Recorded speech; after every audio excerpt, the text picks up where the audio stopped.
स्वागत है बच्चों आपका डे 43 में। ये हमारा इनिशिएटिव है सिविल सेवा मार्गदर्शन का 71 क्वेश्चन फॉर 71 बीपीएससी मेंस। आज का हमारा क्वेश्चन है the volatility in West Asia is no longer just an energy security concern for India but a systematic risk to its industrial and agriculture sector. इसका मतलब जो हम लोग वेस्ट एशिया में देख रहे हैं, हमारा जो एक एनर्जी क्राइसिस चल रहा है, उसका जो इम्पैक्ट केवल हमारे एनर्जी सेक्टर तक नहीं बल्कि एग्रीकल्चर और इंडस्ट्रियल सेक्टर में भी इसका बहुत बड़ा असर पड़ सकता है। देखते हैं कैसे। तो हमारा जो एक वेस्ट एशिया में क्राइसिस चल रहा है, इसका एक बहुत बड़ा इंपैक्ट जो है वो क्या है कि स्ट्रेट ऑफ हॉर्मुज को ईरान ने ब्लॉक कर दिया है और उसका इंपैक्ट हमें अभी दिख रहा है केवल एनर्जी सेक्टर पे, लेकिन इसका फार रीचिंग कंसिक्वेंस जो हमारे एग्रीकल्चर और इंडस्ट्री सेक्टर पे पड़ सकता है। इस क्वेश्चन में हम लोग को इस चीज को डील करना है। ठीक है, चलिए आगे बढ़ते हैं।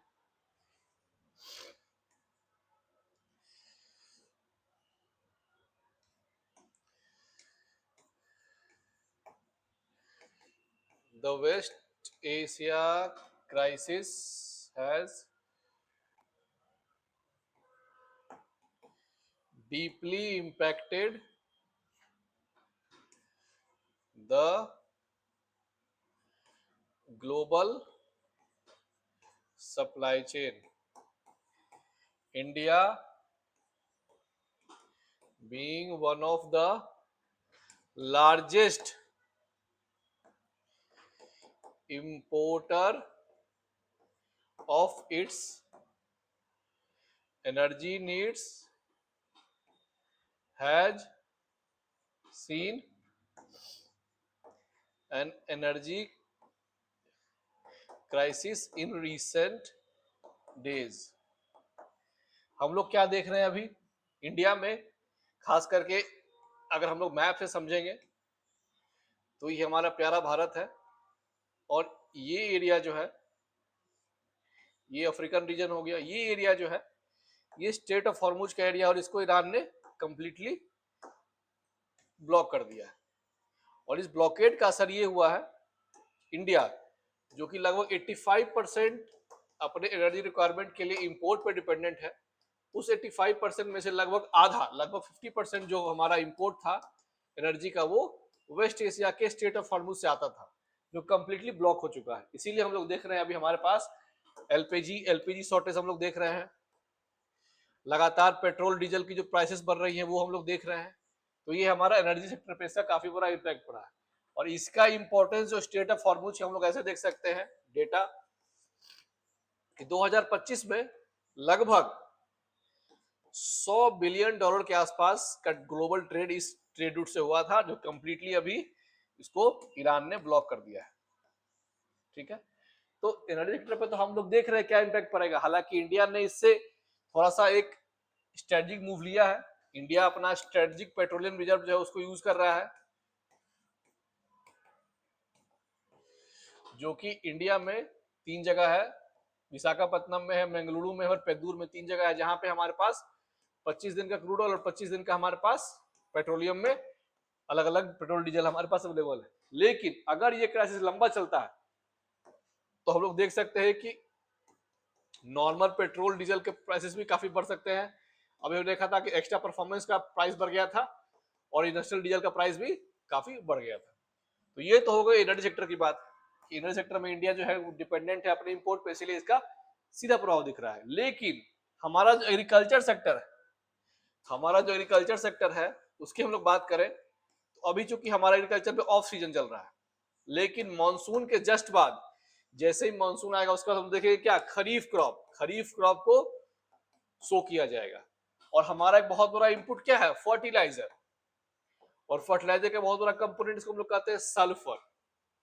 और आप लोगों को जान करके हैरानी होगी कि लगभग 65% सल्फर जो इंडिया का है वो वेस्ट एशिया से आता था। और अगर ये ब्लॉकेड लंबा चला तो हमारे पास इनफ सल्फर नहीं होगा तो हम लोग इनफ फर्टिलाइजर नहीं बना पाएंगे। इसका मतलब कि हमारा एग्रीकल्चर सेक्टर जो है वो भी इस क्राइसिस के चपेट में आ जाएगा, हमारा प्रोडक्शन जो है वो घट जाएगा, एग्रीकल्चर का प्रोडक्शन बिना फर्टिलाइजर के। वही बात करते हैं हम लोग इंडस्ट्रियल सेक्टर की। तो इंडस्ट्रियल सेक्टर का सबसे बड़ा कंपोनेंट क्या है, कंस्ट्रक्शन सेक्टर। जिसको हम लोग कहते हैं हिंदी में विनिर्माण। और सबसे बड़ा उसमें उसका रोल किसका है, इंफ्रा का, इंफ्रास्ट्रक्चर डेवलपमेंट का उसमें रोल है। और उसका दो सबसे बड़ा कंपोनेंट है, एक स्टील और एक सीमेंट।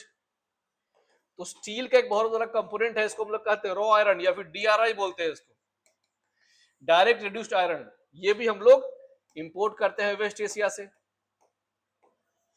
सीमेंट जो है वो किससे बनता है, लाइमस्टोन और जिप्सम। इसके भी कंपोनेंट को हम लोग वेस्ट एशिया से इंपोर्ट करते हैं। तो कहीं ना कहीं हमारा इंडस्ट्रियल सेक्टर भी आउट ऑफ ट्रैक हो सकता है अगर ये क्राइसिस लंबा चला तो। ठीक है, इसके अलावा जो हमारा डायमंड है उस सेक्टर में भी हम लोग रॉ मटेरियल इंपोर्ट करते हैं वहां से।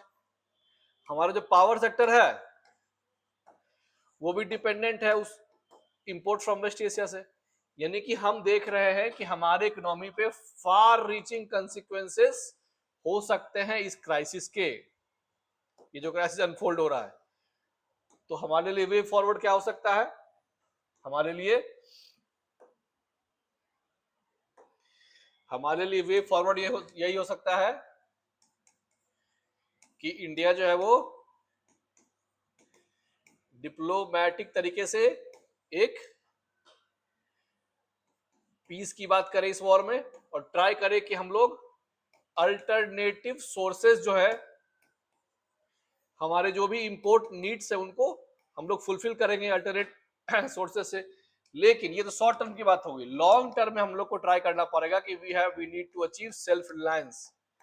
और सेल्फ रिलायंस केवल एनर्जी सेक्टर में नहीं है, एनर्जी सेक्टर में तो हम लोग करना ही करना है, उसके अलावा एग्रीकल्चर में, इंडस्ट्री में, हर एक सेक्टर में हम लोग को ट्राई करना है कि इंपोर्ट्स की जो डिपेंडेंसी है उसको हम लोग कम करेंगे। और खुद एक जो हमारा कंसेप्ट है, हमारे गवर्नमेंट का आत्मनिर्भर भारत का, उसको हम लोग को फुलफिल करने की जरूरत है। तभी हम लोग जो हमारा गोल है विकसित Bharat at the rate of 2047 हम लोग इसको अचीव कर सकते हैं। तो इस तरह क्वेश्चंस के लिए आप रेडी रहिए। ये क्वेश्चन करंट अफेयर्स से लिंक होकर के एग्जाम में पूछ सकता है। हम लोग मिलेंगे फिर एक नए क्वेश्चन के साथ। धन्यवाद।